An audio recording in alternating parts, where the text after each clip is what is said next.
मग त्याला आम्ही नका पकवाची गोष्ट नाही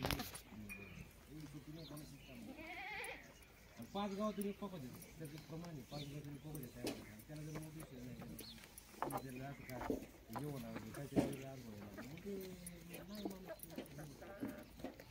आता मी हे तुम्हाला बोलतो बरं का पाहिलं तर एवढ्या दिसत नाही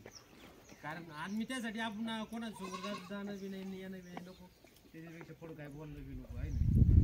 आपल्याला रोज तोंड वागायचं लोकांना पुढे बोलणं काय मी उलट लोकांना असं द्यायला काय वागायचं अहो तुमच्या एकाचा आवाज जर तुम्हाला समजत नाही बाजण्यामध्ये तर ते वाजवलं नसतं असं आता तुम्ही गायला लागले समजा तुम्ही गिसाडी वाजवण्यासारखाचा आवाज येतो ते वाद्याचा तर मग तुम्ही भजन काय म्हणून म्हणता भजन कोणत्या गोष्टी म्हणता असं आहे ना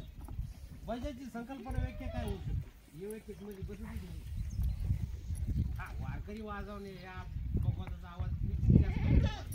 जास्त